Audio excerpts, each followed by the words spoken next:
Hello दोस्तों, आप सभी का बहुत बहुत स्वागत है मेरे चैनल पर। आज का ये जो व्लॉग है ये है दशा माता का, दशा माता के व्रत का। आज है दशा माता का व्रत जिसकी पूजा मैंने कर ली है। तो आज मैं आपके साथ शेयर करूंगी कि दशा माता ने मेरे जीवन में कितने बड़े चमत्कार किए। तो जैसा कि आप सभी जानते हैं कि हमारा जो सनातन धर्म है उसमें मुख्य जो चेन या जो कड़ी है वो है विश्वास की। अगर आपको विश्वास है तो आपके लिए पत्थर में भी ईश्वर का वास होता है।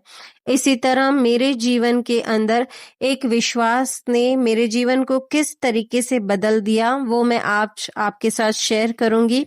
तो वैसे तो दशा माता का जो व्रत है वो किया जाता है चैत्र मास की दशमी तिथि के दिन, जो होली के बाद 10वां दिन होता है। उस दिन दशा माता का व्रत किया जाता है। उस दिन दशा माता को पूजते हैं पीपल के रूप में।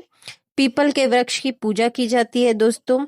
यहाँ पर जो ये दशा माता का व्रत है दोस्तों, मुख्य रूप से राजस्थान में और गुजरात में किया जाता है।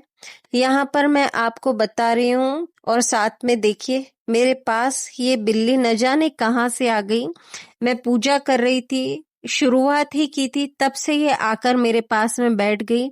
मैंने इसे थोड़ा सा जो पूजा के लिए दही लाई थी जो बच चुका था वो इसे दिया और ये बड़े प्रेम से खा रही थी। मैंने उससे कोई आपत्ति जाहिर नहीं की क्योंकि मैं अकेली ही इस वृक्ष की पूजा की करती हूँ। लगभग 10 वर्ष हो गए मुझे पूजा करते हुए यहाँ पर। पहले राजस्थान में मैं करती थी पूजा, वहां पर काफी भीड़ हो जाती है क्योंकि लगभग सब महिलाएं दशा माता का व्रत करती हैं। यहाँ पर भी कर्नाटक में भी कुछ महिलाएं दशा माता का व्रत करती है, लेकिन यह मेरे घर के पास में है और मैं शुरुआत से ही इसकी पूजा करती हूँ। आज मुझे 10 वर्ष हो चुके हैं इस वृक्ष की पूजा करते हुए और आज मैं दशा माता के व्रत के एक चमत्कार को आपके साथ बताऊंगी।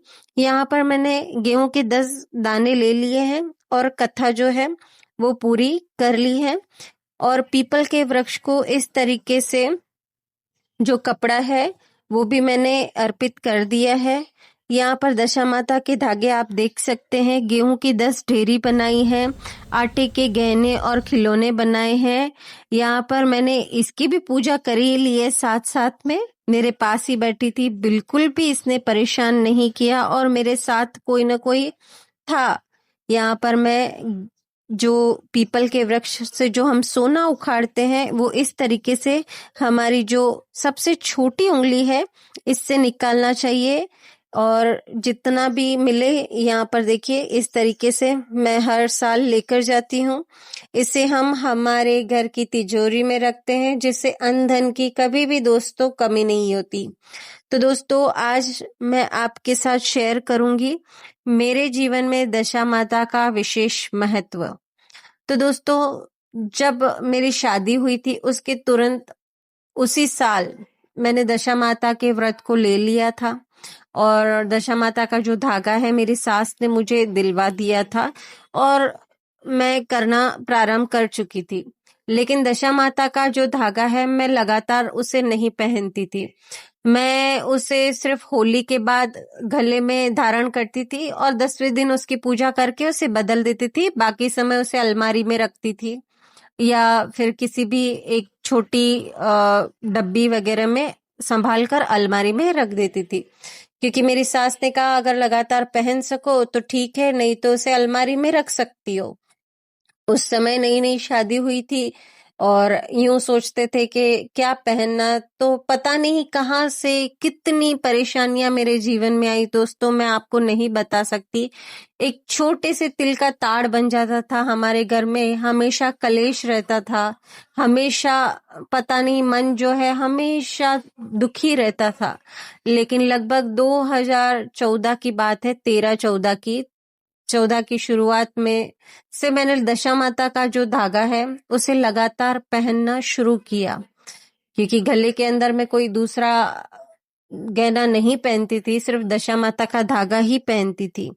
यहाँ पर देख सकते हैं दोस्तों ये जो वृक्ष जो है नीम और पीपल का दोनों का साथ में है। इसे लक्ष्मी नारायण का स्वरूप कहा जाता है। नीम का जो वृक्ष है इसमें लक्ष्मी का वास होता है और जो पीपल का वृक्ष है इसके अंदर नारायण का वास होता है, तो इसे लक्ष्मी नारायण का स्वरूप कहा जाता है और इसकी पूजा का बहुत ही महत्व है। कहा जाता है इसकी जो भी व्यक्ति पूजा करता है या इसे जल अर्पित करता है उसके घर में कभी भी किसी चीज की कमी नहीं होती। और पीपल के वृक्ष में तो साक्षात देवताओं का वास होता है, जैसा कि हम सभी जानते हैं। तो दोस्तों फिर से उसी कहानी पर आते हैं। तो 2014 के शुरुआत से लगभग मुझे जितना याद है, एग्जैक्ट समय तो नहीं याद, लेकिन मैंने निरंतर वह धागा पहनना शुरू किया कि जो भी होगा माता दशा देख लेगी। और पता नहीं कहाँ से किस किस रूप में, लोगों के जरिए, किस रूप में नारायण मेरे घर आए। मेरे घर में आकर उन्होंने हमारे जीवन का उद्धार किया। कहाँ कहाँ से लोग जो मैं सोच भी नहीं सकती थी, उन्होंने आकर मेरी मदद की और आज हम लोग सुखी और संपन्न है। हर तरह से मुझे ऐसा लगता है कि हम लोग सुखी हैं, सिर्फ इस धागे की वजह से। इसे लगातार पहना और सब मैंने दशा माता के भरोसे छोड़ दिया। दोस्तों यहाँ पर मुझे और, तो दोस्तों यहाँ पर देखिए मैंने और भी सोना जो है वो निकाल लिया है। लगभग 2 बार ही ऐसा किया जाता है। आपको अगर किस्मत हो तो आपको मिल जाता है। यहाँ पर मुझे बहुत सारा सोना मिल चुका है और फाइनली जो मेरी पूजा है वो संपन्न हो चुकी है। जिस तरह दशा माता ने मेरे सारे समृद्धि के द्वार खोले, उसी तरह आप सभी के भी खोले। यहाँ पर मेरी माता जी ने दशा माता की जो पूजा संपन्न कर ली है। तो फिर मिलते हैं एक नए व्लॉग में, तब तक के लिए बाय बाय।